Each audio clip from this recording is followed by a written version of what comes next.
telepon apa, Pak? No comment. Pak. Coba yang mereka semua. Mereka tuh kayak semacam monopoli gitu. Realitas kini hadir setiap Sabtu.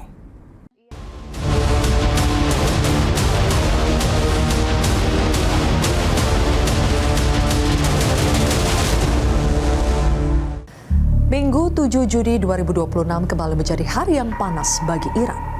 Rudal-rudal Iran ditembakkan kepada Zionis Israel sebagai respons dari tindakan Zionis Israel yang membombardir Lebanon.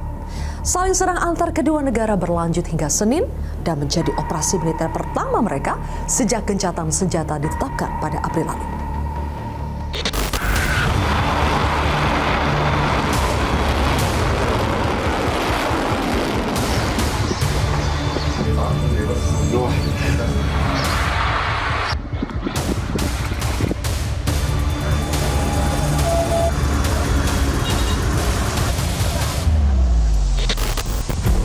Di balik dentuman suara rudal dan pesawat nirawak, ada sorak-sorai warga Iran yang tumpah ruah di jalan Teheran. Mereka berkumpul, bergembira, menyanyikan lagu-lagu perjuangan dan meneriakkan slogan anti-Amerika dan Israel. Mereka merayakan langkah militer pemerintah Iran sebagai bentuk hak membela diri.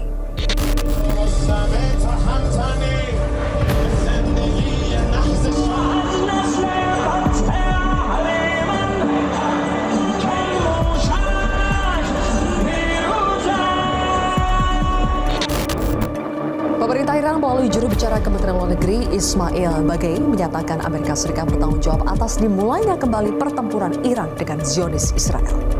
Tindakan Zionis tidak bisa dipisahkan dari kebijakan Amerika Serikat.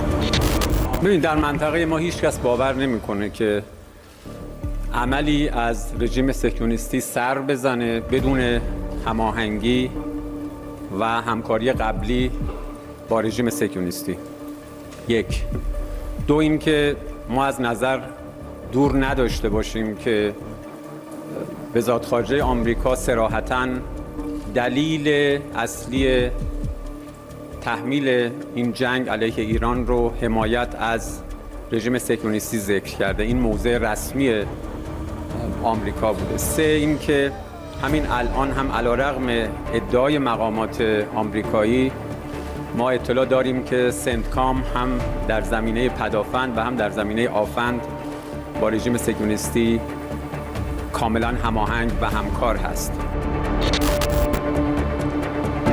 Di sisi lain disebutkan dalam kurun waktu kurang dari 24 jam, Presiden Donald Trump menelpon Perdana Menteri Israel Benjamin Netanyahu, membujuk Zionis Israel untuk tidak membalas serangan Iran.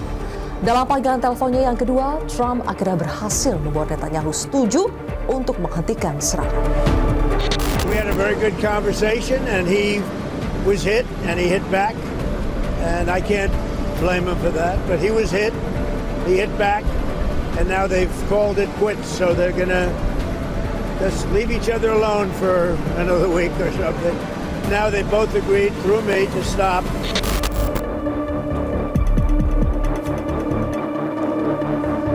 Penghentian serangan secara serempak juga dilakukan Iran kepada Israel. Komando militer tertinggi Iran, Hatam Al-Anbiya, mengumumkan penghentian serangan kepada Zionis Israel.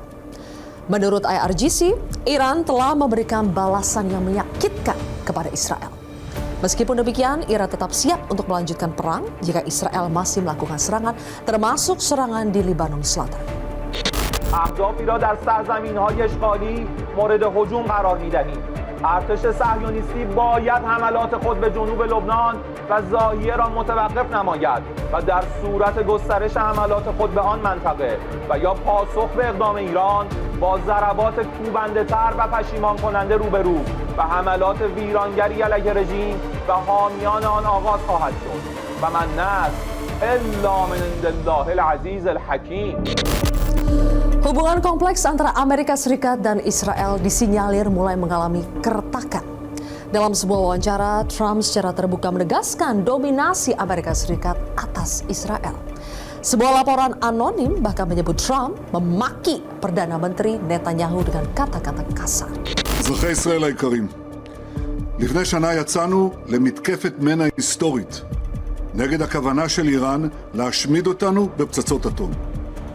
את האיום המיידי הזה סיכלנו, וגם חיסלנו את הרודן חמינאי. אם לא היינו פועלים בזמן ובעוצמה, לא היינו פה היום. ואני מתחייב, ושוב מתחייב, לאיראן לא יהיה נשק גרעיני. Presiden Donald Trump memperingatkan Israel agar tidak mengambil langkah yang berpotensi menggagalkan perundingan antara Washington dan Teheran. Menurut Trump, proses perundingan Amerika Serikat Iran sudah masuk dalam tahap yang menentukan. Tindakan Zionis Israel termasuk serangannya kepada Lebanon tentu menghambat negosiasi damai karena melanggar salah satu syarat yang diajukan Iran kepada Amerika. And we're in the final throes of what will be a very, very good deal that will not allow in any way, shape, or form nuclear weapons, etc. And that it straight will open up right away. It'll open up immediately upon signing, which could be in 2 or 3 days. Trump bahkan mengancam Netanyahu bahwa Israel akan berperang sendirian jika kembali menyerang Iran. Ancaman ini dinilai sebagai sinyal paling keras yang pernah disampaikan Trump kepada Netanyahu sejak konflik Iran pecah. אנחנו נלחמים בטרור בכל החזיתות, ביהודה ושומרון בקו התפר, צה"ל, השב"כ ומשטרת ישראל מסכלים מאות פיגועים מדי שנה, מאות, אבל לצערנו לא את כולם. הבוקר, ואנחנו מכים בהם בצורה חזקה מאוד, ואנחנו יודעים שחיזבאללה נמצא במנוסה. אנחנו לא נאפשר ירי על שטחנו או על יישובינו, ואנחנו נפעל בהתאם. Baku serang antara Iran dan Israel di tengah proses negosiasi damai Amerika Serikat dan Iran tentu menjadi rintangan yang tidak sepele. Juru bicara Kementerian Luar Negeri Iran, Ismail Bagei, menyatakan Teheran masih bertukar pesan dengan Washington walaupun dalam suasana kecurigaan yang sangat ekstrim. از آمریکایی که در بالاترین سطوح خودشون اذعان کردن هم قبل از مذاکرات هم بعد از مذاکرات مقامات رژیم صهیونیستی رو در جریان تحولات قرار دادند و کاملا هماهنگ با اونها عمل میکنن ما بشنویم که Hingga kini kesepakatan damai Iran dan Amerika Serikat masih terkunci. Iran masih membatasi pengiriman minyak dari kawasan Teluk melalui Selat Hormuz. Begitu juga Washington yang masih memberlakukan blokade terhadap pelabuhan Iran. Lalu apakah ketidakharmonisan Israel dan Amerika akan berdampak baik pada proses perdamaian Iran dan Amerika Serikat? Atau justru menambah polemik baru pada situasi geopolitik internasional? Inilah kontroversi selengkapnya. Amerika Serikat Israel, selisih jalan hadapi Iran, bersama saya Zilvia Iskandar.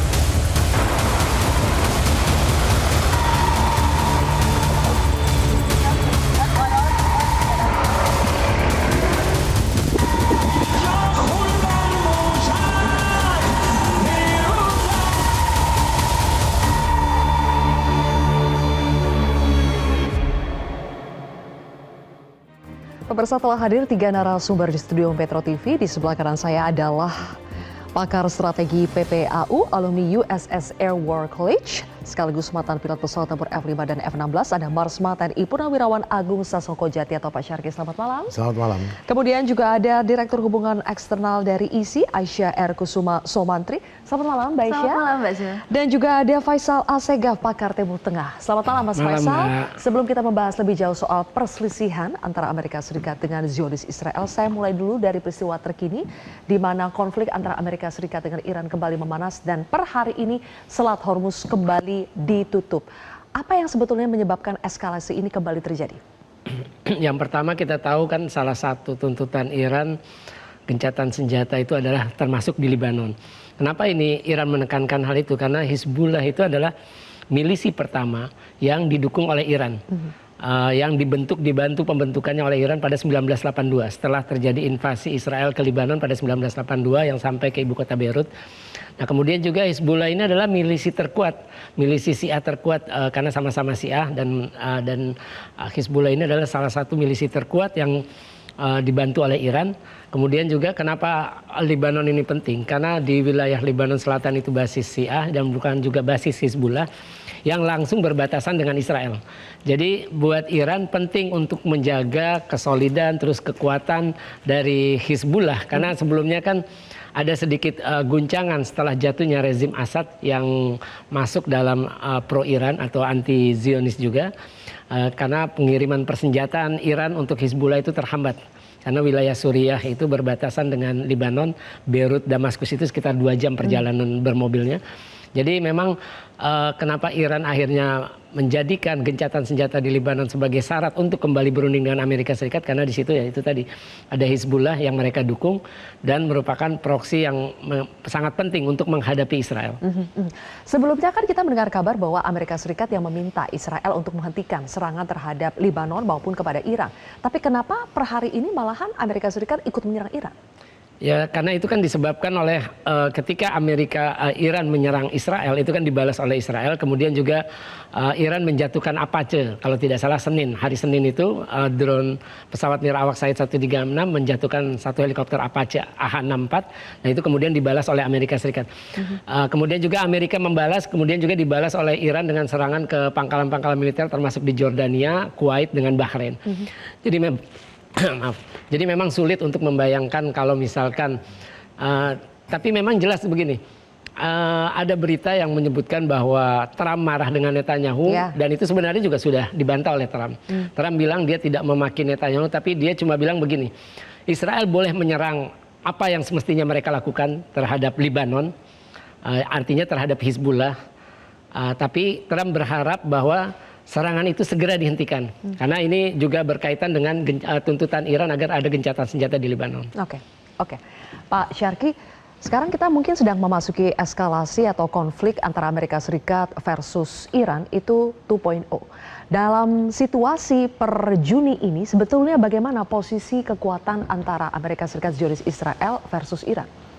Jadi posisinya adalah stalemate artiannya seimbang di mana Amerika tidak bisa melanjutkan, kan mereka sedang berunding ya, Amerika memasakkan maksimum keinginannya, kemudian juga di sisi lain Iran juga maksimum keinginannya. Tapi sebetulnya dari perunding Amerika dan perunding Iran sudah mencapai beberapa kesepakatan terkait dengan uranium, terkait dengan instalasi untuk pengayaan, kemudian terkait juga dengan lainnya, dan Iran juga sudah bicara soal berapa uang yang harus dikembalikan, uang Iran yang ditahan, sanksi, kemudian juga pembukaan blokade sehingga minyak bisa terjual dan sanksi-sanksi lainnya. Sudah sepakat. Tapi begitu sampai ke Trump berapa kali, selalu Trump itu nggak mau, saya mau yang maksimal. Saya mau bahwa Iran itu memenuhi ketentuannya, baru saya akan mengeluarkan membebaskan sanksi pada Iran. Itu selalu begitu-begitu dengan harapan bahwa Iran akhirnya menyerah. Kembali ada kasus soal Lebanon kan.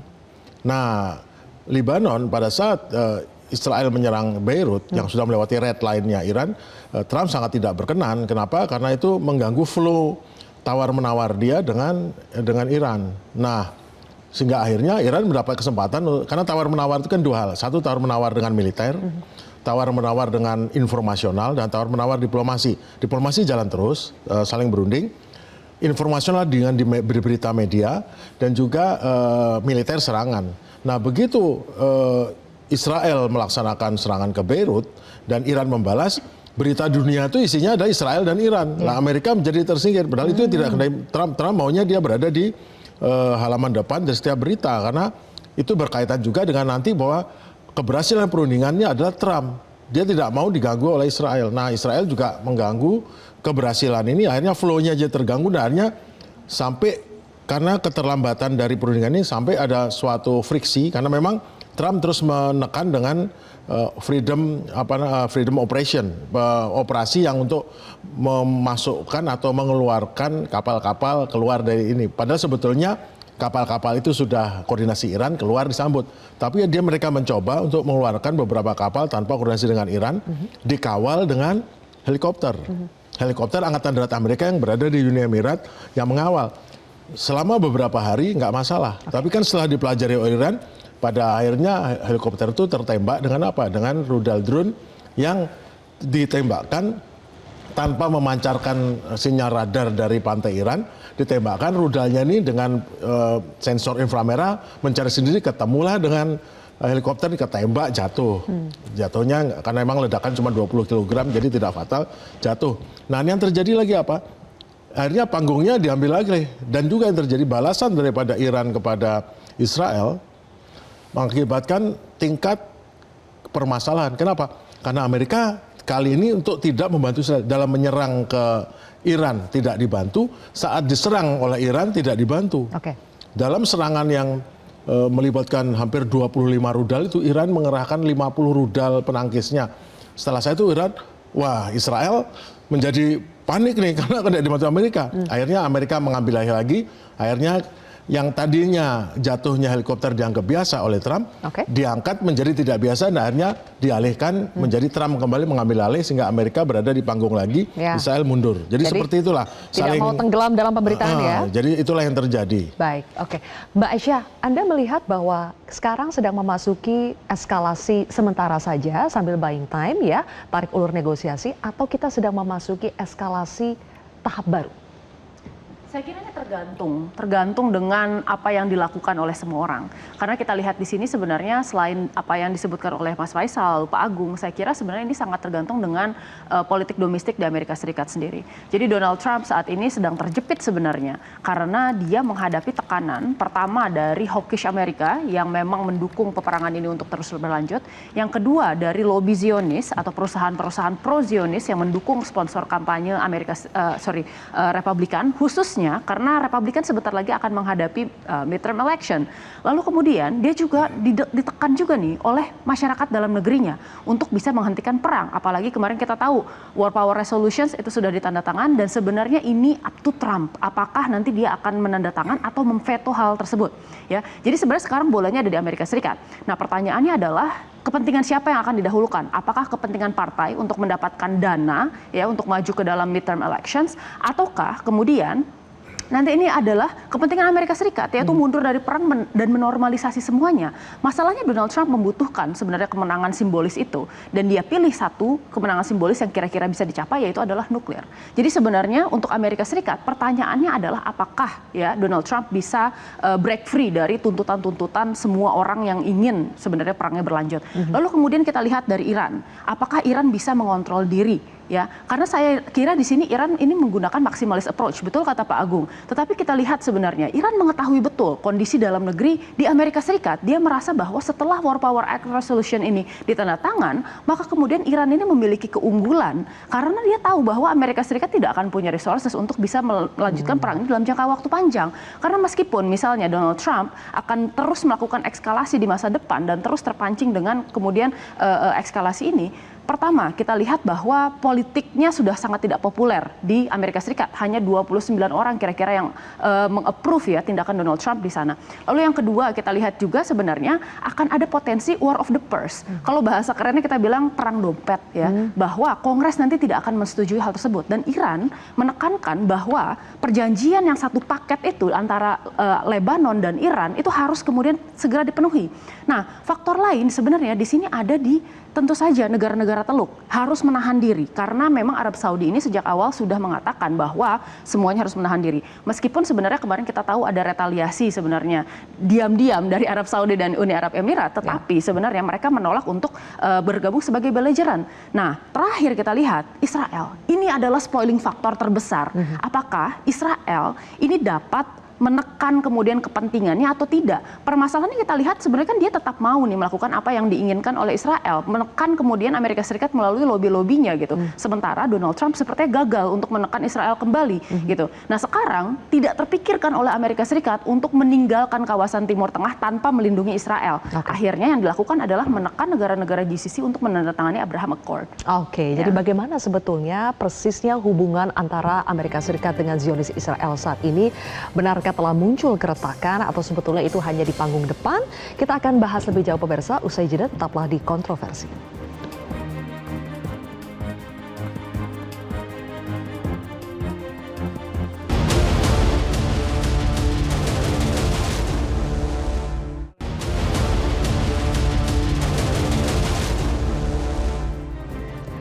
Beberapa kali muncul informasi bahwa Trump berbeda pandangan dengan Netanyahu, bahkan memaki, kemudian juga mengancam akan meninggalkan Israel.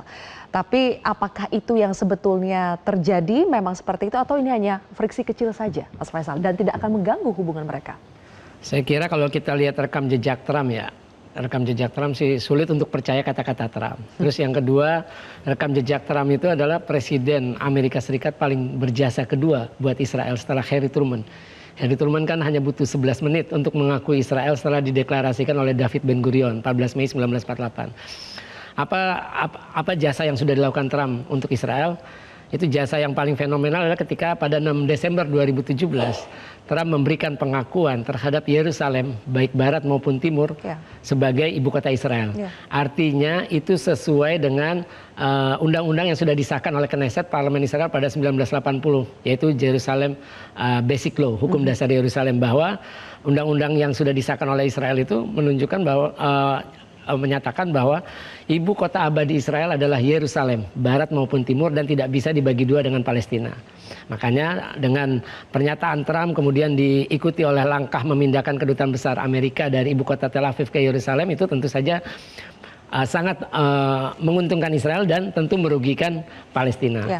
Ya, kemudian kalau kita lihat dengan Dewan Perdamaian, terus pasukan ke Gaza, itu juga adalah jasa kedua yang ingin dilakukan Trump buat Israel, yaitu bagaimana menghabisi semua pejuang Palestina, terutama Hamas dengan Jihad Islam, dua faksi terbesar di Gaza, supaya tidak lagi mengganggu keamanan dan eksistensi Israel. Karena sejak serangan 7 Oktober 2023 itu kan terjadi perubahan perspektif, baik di elit politik maupun militer Israel ataupun di kalangan Hamas maupun pejuang Palestina lainnya. Untuk Hamas ternyata mudah ya, pertahanan Israel itu masih mudah ditembus. Dengan serangan 7 Oktober itu kan ada invasi ke wilayah selatan, permukiman selatan. Nah, buat Israel, kalau kata dalam kalimat bahasa Ibrani bitachon itu artinya keamanan mutlak. Jadi buat Israel selama masih ada Hamas, artinya keamanan dan eksistensi Israel itu juga terancam. Nah, ini yang ingin dilakukan Trump, bagaimana menghabisi pejuang Palestina, dukungan Iran agar tidak lagi mengganggu keamanan Israel. Nah, kemudian adalah dengan bersama-sama dengan Israel melakukan serangan agresif sejak 28 Februari lalu. Itu kan tujuannya bagaimana menghabisi atau menumbangkan rezim Mullah yang anti-Zionis, yang sangat mendukung kelompok-kelompok pejuang nasionalis baik di Gaza, terus kemudian juga Hizbullah di Lebanon, atau koalisi milisia di Irak, ataupun Al-Husyun di Yaman. Jadi kalau saya melihat sangat tidak mungkin ya kalau kita melihat ada keretakan hubungan Trump atau sampai meninggalkan, itu sangat tidak mungkin. Karena sudah terlalu panjang hubungan historis mereka. Karena hubungannya sudah sangat panjang. Salah satu penyumbang terbesar dana kampanye Trump waktu terpilih itu adalah Sheldon Adelson, Raja Kasino Las Vegas. Itu salah satu penyumbang dana terbesar. Saya pernah menghubungi istrinya, Miriam Adelson, tapi dia waktu itu saya menghubungi via WhatsApp. Saya ingin wawancara tentang bagaimana, berapa jumlahnya, kenapa Anda itu. Karena salah satu yang wacana yang beredar di Israel adalah dengan sumbangan itu Trump nantinya akan mengakui tepi barat sebagai wilayah kedaulatan Israel. Karena itu bagian, kalau menurut mereka itu Israel itu adalah Judea dan Samira sesuai dalam Alkitab Ibrani. Oke, baik. Jadi tidak mungkin lah ya sampai Amerika itu meninggalkan Israel.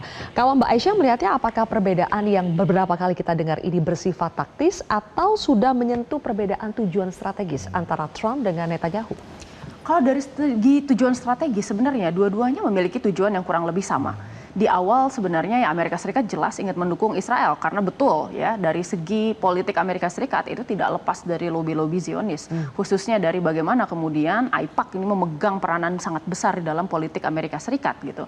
Nah, tujuan mereka kan utamanya adalah yang pertama mengganti rezim Mullah yang ada di Iran dengan rezim yang Syah, kemungkinan besar ya, yang pro Amerika Serikat dengan Israel, dan kemudian kalau itu tidak berhasil memporak-porandakan Iran. Jadi dibikinlah itu seperti Syria yang terjadi perang sipil terus-menerus, lalu kemudian ada dissent di antara masyarakatnya, tetapi kan itu ternyata tidak berhasil.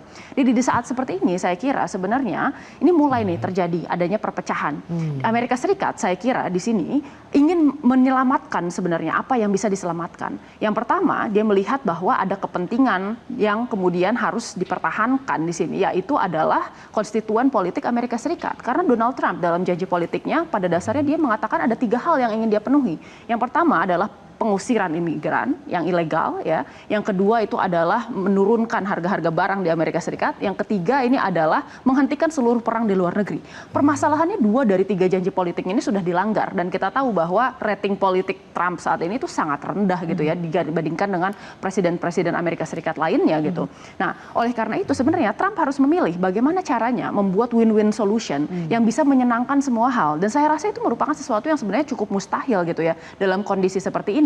Nah, yang terlihat apa yang dilakukan Trump adalah dia berusaha untuk sebenarnya tetap mendukung ya hawkish politician Amerika, Lindsey Graham dan teman-temannya ini untuk bisa mendapatkan dukungan ketika nanti pemilu setelah di bulan November nanti. Nah, tapi permasalahannya hal ini kan membuat Israel di sini merasa dia sendirian. Sementara Israel sendiri memiliki tujuan di dalam politik domestik. Saat ini Netanyahu sedang bersiap untuk menghadapi pemilu di bulan Oktober nanti di tanggal 26 Oktober. Dan ini cukup menarik kalau kita lihat karena ada koalisi di antara Yair Lapid dan kemudian Naftali Bennett yang cukup kuat. Di dalam polling terakhir bahkan kita lihat angkanya sudah menyentuh 48% untuk kemudian Naftali Bennett dan Yair Lapid dan sekitar 41-42% untuk Benjamin Netanyahu. Dan ini kan mengancam sebenarnya posisi Netanyahu. Saya kira Netanyahu ini bersikeras untuk terus melakukan peperangan ini karena ada janji politik yang ingin dia penuhi terhadap konstituennya, yaitu orang-orang sayap kanan garis keras yang ada di Israel.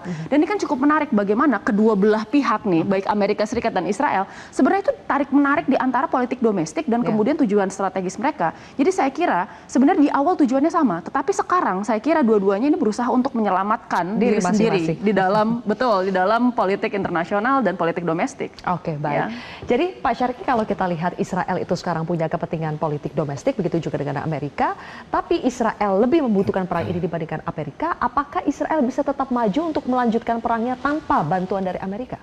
Tidak akan bisa, karena bagaimanapun juga Israel itu hanya negara kecil dengan kemampuan persenjataan yang besar, tapi itu sepenuhnya dukungan Amerika, dan secara kualitatif atau kuantitatif itu dia tidak akan mampu untuk melawan negara sebesar Iran. Jadi gini, saya melihat bahwa meskipun jadi ada masalah di Israel, masalah luar negeri dan masalah dalam negeri. Luar negeri terkait dengan tujuan nasionalnya, dalam negeri terkait dengan nasib politiknya Netanyahu. Demikian pula Trump sama, dalam negeri dia terkait dengan nasib politik daripada dia dan partainya, untuk luar negeri dengan tujuan nasional. Perbedaannya di tujuan nasional. Kalau Amerika tujuan nasionalnya mempertahankan hegemonik atau status adidaya Amerika seluruh dunia, khususnya untuk Timur Tengah.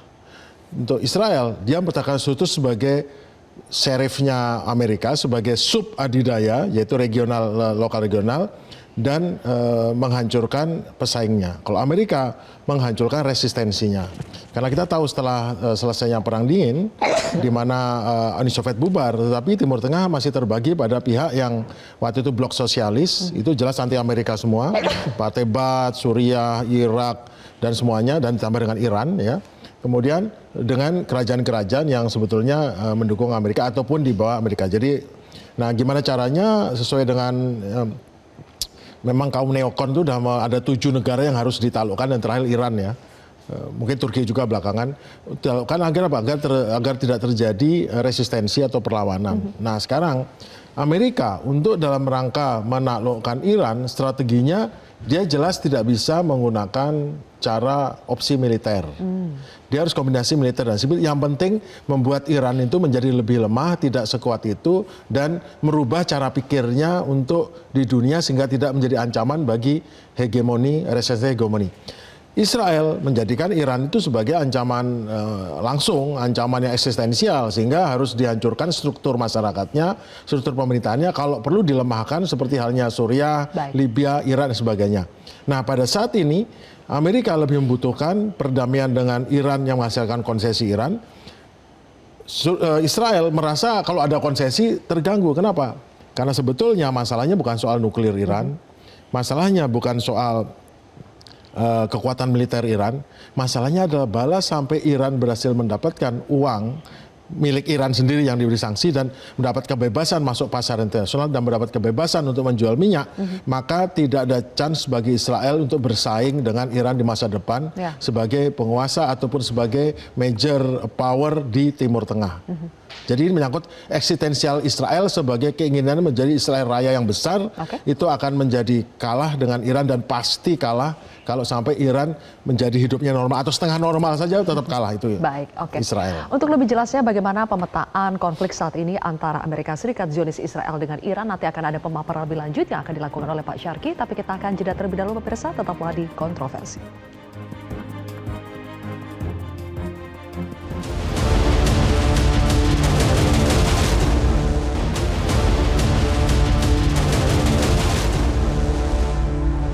Konflik antara Amerika Serikat, Zionis Israel dengan Iran sudah memasuki bulan ketiga sejak meledak pada tanggal 28 Februari lalu. Lalu bagaimanakah sekarang kondisi terkini dan juga strategi divergensi yang dilakukan oleh ketiga negara ini? Bagaimana Pak Syarki, boleh dimunculkan infografiknya? Oke, terima kasih. Jadi ada perbedaan divergensi strategis atau perbedaan strategis antara Amerika dan Israel, khususnya pada sosok Trump dan sosok daripada Netanyahu. Di mana prioritas strategi dari Amerika adalah stabilitas dan deeskalasi karena harus segera cepat karena masalahnya adalah ekonomi dan masalah lain tergantung itu adalah kondisi politik daripada pemerintahan Trump. Sedangkan sisi lain Netanyahu dalam ini Israel, dia tujuan utama adalah penghancuran total ancaman Iran. Kenapa? Karena justru dengan makin menyerang, makin merusak Iran, makin peluangnya Israel untuk eksis atau lebih mendapat keuntungan lebih besar. Nah pada saat inilah, pada saat Iran dan Amerika berhasil mencapai tujuan, mencapai perundingan, mencapai titik temu, maka pasti Israel akan mengganggu. Itu yang terjadi. Ya berikutnya. Next anunya mungkin. Nah, grafik selanjutnya ya. Apa tadi ada pertanyaan dari host bahwa apakah Israel memerlukan Amerika sepenuhnya ya. Tanpa Amerika tidak mungkin ada serangan kepada Iran yang menggunakan bom menghancurkan instalasi nuklir bawah tanah, tidak mungkin ada jamming, tidak mungkin ada kebebasan dan tidak mungkin ada dukungan senjata karena semua senjata ini praktis 100% buatan Amerika, meskipun itu dibuat buatan Israel tapi praktisnya itu Amerika juga. Sehingga Netanyahu memiliki dilemanya apa? Dilema tekanan dari Amerika, kamu jangan ganggu perundingan saya, tekanan dari pengadilan dia mau diancam korupsi kalau sampai perang ini berhenti, dari rakyat Israel yang pengen bahwa dia harus melanjutkan perang dan menang perang, dan tekanan dari Iran yang memaksa membuat front Libanon. Karena Libanon meskipun kelihatan Israel menghantam Hezbollah setiap hari, pada praktiknya pasukan darat Israel sangat kewalahan menghadapi taktik perang gerilya daripada Hezbollah yang menggunakan taktik dari Rusia menggunakan drone FPV. Oke, tapi Pak Syarki, apakah dengan kondisi stok persenjataan Amerika Serikat saat ini juga, apakah masih mampu untuk membantu membantu Israel? Amerika sendiri dalam perang 40 hari menghabiskan 50% stoknya. Rudal Patriot itu yang ditembakkan 1000 buah dan menghabiskan separuh dari asetnya, hanya dalam waktu 3 bulan hanya mampu produksi 172. Padahal kemarin saja pada saat menyerang Israel, Iran menggunakan 30 rudal dan itu Israel harus menembakkan lebih daripada 60 rudal dengan biaya sangat mahal, dan itu juga akan membuat cepat sehingga akhirnya Israel minta pada Amerika, akhirnya sekarang ada operasi militer Amerika yang akhirnya perhatian Iran teralih ke Amerika, Israel berhenti. Karena sebetulnya Israel itu kesulitan bukan karena sukses menangkis ini, tetapi kesuksesan itu dibayar dengan mahal dengan 2 kali jumlah ini dengan hampir 100 kali biayanya untuk menahan. Itu berat sekali. Mungkin jadi ketika Israel harus bernafas dulu, disitulah Amerika masuk untuk membantu. Mungkin gitu ada next slide mungkin. Oke, infografik selanjutnya. Nah ini ketiga. Jadi sisi jalan strategis itu adalah intinya adalah Amerika itu dibutuhkan untuk sebagai garansi. Dan ini sekarang adalah persisian paling besar itu bukan soal dia teman dekat. Masalahnya adalah kemarin pada saat Israel menyerang Iran sama sekali tidak dibantu Amerika. sehingga Israel hanya bisa menyerang dengan pesawat terbatas, mungkin cuma 2 lusin pesawat. Kenapa? Karena dia hanya memiliki 2 buah tanker udara, sehingga praktis serangan 1.700 km itu menyerang Iran, dan semua serangan itu pun juga tidak terbang dari Iran karena menggunakan rudal jarak jauh yang ditembakkan 500 km, sehingga praktis hanya terbang dari Irak, mengisi bahan bakar, menembakkan jarak 500 km ke dalam, dan balik lagi refill tanker. Jadi tidak banyak, jadi simbolis sebetulnya. Kemudian di sisi lain, pada saat diserang oleh Iran sebagai balasan, rudal-rudal Patriot Amerika dan THAAD sama sekali tidak membantu menyerang, dan Israel harus bertahan, menyerahkan lebih dari 60 kali tembakan rudal pencegah, dan kemudian saat Israel diserang lagi yang kedua kali oleh Iran, itu beracak lagi. Nah, akhirnya Israel sebetulnya dia sudah menyerah dan menyerahkan Amerika. Dengan gimana caranya? Paginya Trump bilang bahwa ini soal kecil nih, jatuh nih pesawat helikopter. Tapi siangnya setelah melihat situasinya dan melihat Israel kesulitan untuk menangkis dan kehabisan banyak ini, akhirnya ini masalah besar. Akhirnya dialihkan dengan menyerang ini, sehingga perhatian teralihkan. Jadi sebetulnya kerjasama ini sekarang kembali adalah kerjasama sandiwara untuk membuat bagaimana perhatian tidak menyerang ke Israel lagi. Dan Israel lihat saja kan tidak menyerang ke Beirut, meskipun menyerang ke Lebanon Selatan, tapi tidak berani menyerang Beirut. Dan mulai saat ini yang jelas Iran sudah membuat suatu garis baru, yaitu kalau kamu serang Beirut atau serang berlebihan di sana, saya akan balas. Dan itu sudah membuat kesimpulan, dan Amerika sudah menegaskan juga, saya tidak bantu kalau ini ternyata membuat masalah begini. Dan Amerika nggak mau bantu, kenapa? Karena nanti juga kehabisan rudalnya, rudal Patriot kan mahal sekali. Dan juga terbukti Amerika agak kesal juga, kenapa? Karena pada saat perang di 40 hari kemarin, ternyata Amerika menembakkan rudal pencegat drone dan rudalnya Iran itu jauh lebih banyak, 3 kali lipat daripada yang ditembakkan Israel. Kan agak curang, tricky gitu loh. Dan akhirnya sekarang adalah bagaimana Trump ini jadi masalah di balik Amerika lagi. Yaitu kenapa? Ya dia sekarang harus mengatur agar perundingan ini menjadi tetap jalan dengan Iran. Dan yang jelas Trump sudah bilang nih, kemarin, meskipun sekarang kelihatan agak galak gini, tapi sebelumnya udah bilang bahwa mungkin perundingan ini atau MOU ini ditandatangani dengan nanti nuklir belakangan deh. Kita sekarang yang penting berhenti saja. Itu sudah mengeluarkan sinyal seperti itu. Dan sinyal itu artinya apa? Ya Amerika harus mengalah pada Iran kali ini, mengikuti 10 poin Iran, dan mungkin Iran berapa. Tapi untuk itu dia harus kelihatan gagah dulu, tembak dulu. Polanya masih sama ya Pak? Iya, betul. Amerika ya. Baik, terima kasih Pak Syarki. Kami persilakan untuk duduk kembali. Dan karena masih ada waktu, saya ingin minta Mas Faisal untuk menanggapi. Sebetulnya ketika posisinya sekarang seperti ini, di mana posisi negara-negara Teluk? Apakah mereka tetap dalam posisi diam saja, wait and see, atau mereka sekarang akan memasuki babak yang mereka akan lebih maju untuk lebih berani untuk membela Amerika Serikat atau Israel? Kalau kita lihat kan memang selama ini kan 6 negara Arab di kawasan Teluk Persia, Arab Saudi, Uni Emirat Arab, Bahrain, Qatar, Kuwait dengan Oman itu kan selama ini kan selalu mengandalkan sistem pertahanan negara mereka maupun kelangsungan rezim monarki mereka terhadap persenjataan Amerika Serikat. Jadi memang mereka tidak bisa secara langsung ikut terlibat berperang melawan Iran, tapi ya dengan menyediakan pangkalan-pangkalan udara mereka untuk selama ini, atau menjadikan wilayah mereka sebagai pangkalan udara Amerika atau militer Amerika, ya itu sebagai bentuk dukungan. Kita tahu sebelumnya ada berita bahwa Arab Saudi, Uni Emirat Arab, terus Bahrain, itu kan setuju agar Trump terus melanjutkan perang dengan Iran, karena mereka sudah merasakan ternyata Iran juga ancaman bagi mereka. Walaupun tidak diserang aset-aset ataupun kepentingan mereka, tapi pangkalan militer Amerika yang ada di sana itu diserang, dan itu mengganggu perekonomian. Dalam arti dengan penutupan Selat Hormuz karena perang, itu kerugian itu 2,3 miliar dolar dirasakan oleh negara-negara Arab Teluk, negara Arab yang ada di Teluk Persia, terkait tidak bisa mengirimkan pasokan minyak. Itu kerugian paling besar dialami oleh Arab Saudi sebagai pengekspor minyak terbesar, itu 1 miliar dolar. Kemudian disusul Uni Emirat Arab sekitar 350 atau 400 juta dolar per hari ini kerugiannya. Jadi 2,3 miliar gegara Iran menutup Selat Hormuz. Jadi kalau saya melihat, jadi ya negara-negara Arab Teluk ini tidak akan berani terang-terangan melawan Iran, walaupun ada berita tadi seperti disampaikan Ibu Aisyah, Uni Emirat Arab bekerja sama, terus kemudian mereka sebelumnya juga mengimpor ada kiriman Iron Dome, baterai Iron Dome untuk menghadapi serangan peluru kendali maupun drone Iran. Tapi kalau untuk melawan terang-terangan dan Iran akan sulit. Jadi mereka mungkin hanya tetap diam, tapi tetap memberikan dukungan terhadap Amerika ya.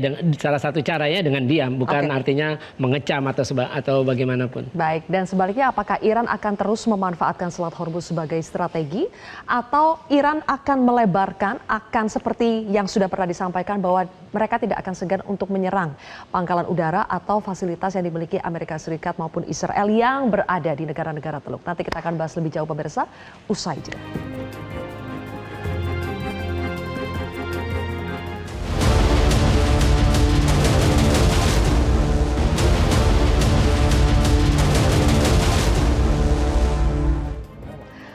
Pemirsa, sudah lebih dari 3 bulan konflik antara Amerika Serikat, Israel versus Iran itu berlangsung. Kami mencatat setidaknya ada 38 kali sudah Donald Trump menyebut bahwa kesepakatan antara Amerika Serikat dengan Iran hampir nyaris dan sudah sangat mendekati kata tercapai. Tapi ternyata sampai sekarang belum juga, Mbak Esya. Jadi setelah Iran sekarang kembali agresif lagi melancarkan serangan, akan nasibnya seperti apa negosiasi antara Amerika Serikat dengan Iran? Perang itu cuma selesai di 3 hal. Yang pertama kita bicara tentang kemenangan secara militer, yang kedua adalah kelelahan ekonomi, yang ketiga adalah melalui jalur diplomasi dan negosiasi. Saya kira sekarang sudah tidak mungkin lagi mencapai itu melalui jalur militer. Ya, yang sekarang dilakukan ini mengulur waktunya sehingga terjadilah namanya chicken game theory gitu ya. Siapa ini yang duluan kemudian kelelahan secara ekonomi. Tapi kan sebenarnya lebih bagus kalau diselesaikan melalui jalur ketiga, yaitu jalur yang sebenarnya ingin dipupuk oleh Donald Trump maupun kemudian pemerintah Iran, yaitu melalui jalur negosiasi. Permasalahannya sampai sekarang sticking point-nya masih ada. Jadi pertama kita bicara tentang masalah Selat Hormuz, jelas karena ini merupakan bargaining chip terbesar Iran yang bahkan digadang-gadang lebih sakti dibandingkan senjata nuklir. Karena apa? Karena memang bisa digunakan dan ini berpengaruh terhadap global ekonomi dan memberikan tekanan besar terhadap politik domestik Amerika Serikat maupun kemudian perspektif dunia terhadap Amerika Serikat itu sendiri.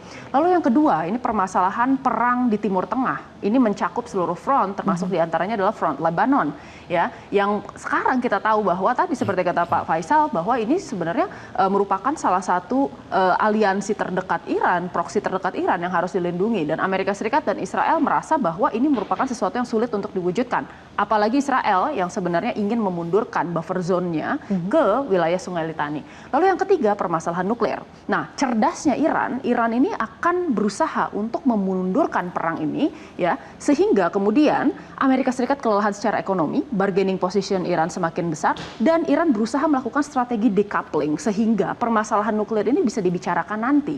Nah yang kita terlihat, ini kan Amerika Serikat sebenarnya merasa bahwa nuklir ini harusnya gampang. Karena apa? Apa yang dibicarakan, meskipun Trump bilang this will be the greatest deal of them all.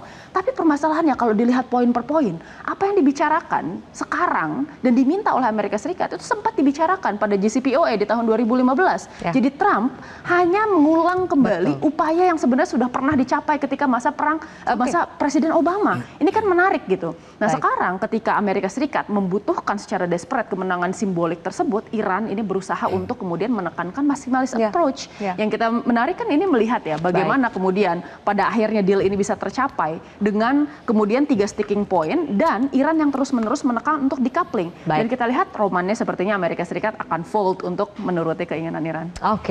Dan tekanan Iran itu Pak Syarki, apakah sampai kita akan kembali menyaksikan Iran juga akan kembali menyerang pangkalan udara maupun aset-aset strategis Amerika Serikat maupun Zionis Israel di negara-negara Teluk? Iran menyatakan bahwa strateginya yang baru, strategi keamanan nasional baru adalah sekarang kita akan preemptif. Artinya apa? Ada serangan dimanapun mengganggu kepentingan Iran, baik itu di Hormuz, baik itu terhadap Iran langsung atau terhadap Lebanon atau terhadap Palestina, dia sebut itu adalah serangan yang harus dibahas 1,5 kali. Jadi bukan proporsional 1 lawan 1, enggak 1,5 kali. Dan dia udah buktikan itu dengan serangan terakhir. Tapi sebetulnya banyak dari serangan itu berupa serangan simbolis yang menyatakan saya cuma serang kamu dengan 10 atau 20 rudal. Kemarinnya kalau saya serang kamu dengan 200 rudal, semua sudah mengerti. Tapi intinya sekarang adalah, kalau saya ngelihat adalah bukan di soal level Timur Tengah, tapi dunia. Di mana Iran dengan di belakangnya negara-negara Global South dan China, Rusia, Amerika yang sekarang punya teman namanya Israel dan yang tidak banyak teman di dunia, menunjukkan adidaya yang sedang declining, sedang turun, itu sedang berlomba pengaruh. Dan jelas Iran berhasil merebut sebagian pengaruh yang tadinya dikuasai penuh oleh Amerika di Timur Tengah, sekarang sudah sebagian sudah ambil Iran karena sebagian orang tidak percaya bahwa Amerika bisa melindunginya dan harus berkompromi dengan Iran. Dan Iran adalah partner yang cukup dan terbukti banyak yang berhubungan dengan Iran secara diplomasi. Di sisi lain, Amerika dengan decliningnya makin parah dengan adanya pimpinan yang memang tidak membuat Amerika menjadi lincah dalam bidang diplomasi. Karena pimpinnya adalah pemimpin transaksional, mencoba negosiasi. Negosiasi itu adalah sparringnya, partnernya sama levelnya. Transaksi, kalau transaksi real estate adalah cari untung sebesar mungkin. Dan itu tidak akan sukses. Jadi kesimpulannya adalah Amerika akan menghadapi posisi di mana dia harus pada tahap awal menyetujui banyak daripada keinginan Iran agar ini berhenti. Sinyal untuk menyetujui proposal Iran itu semakin besar ya Pak Syarki ya. Dan terakhir berarti Mas Faisal, negosiasi lewat jalur diplomasi masih realistis atau tidak? Saya kira tidak ya, karena kan memang yang diminta Iran itu sangat merugikan Amerika Serikat, karena satu poin penting itu terakhir dirilis oleh stasiun televisi pemerintah Iran, di antara tuntutan Iran itu adalah minta Amerika keluar dari Timur Tengah. Artinya tidak ada lagi pangkalan Amerika di negara-negara Arab, baik di Arab Teluk maupun seperti di Yordania. Saya kira itu yang sulit. Jadi Iran sini ingin membuktikan bahwa mereka sebagai korban itu tidak akan menyerah walaupun coba ditekan. Mereka ingin membela hak-hak mereka yang selama ini memang sudah dirampas. Hak mereka untuk akses ke ekonomi internasional, kemudian mereka juga aset-aset mereka dibekukan, hak mereka untuk hidup aman, ya itu tadi. Jadi memang sulit untuk ini. Saya kira nanti Trump akhirnya akan mundur.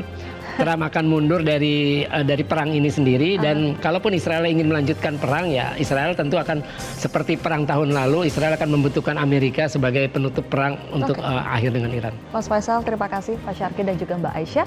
Pemirsa, ketika sekutu mulai berbeda arah, hubungan yang selama ini tampak kokoh pun dapat merenggang, terhimpit oleh ambisi perang. Saya Zilvia Iskandar pamit undur diri. Terima kasih telah menyaksikan Kontroversi. Metro TV. Jelajahi cara baru mendapatkan informasi. Download Metro TV Extend sekarang.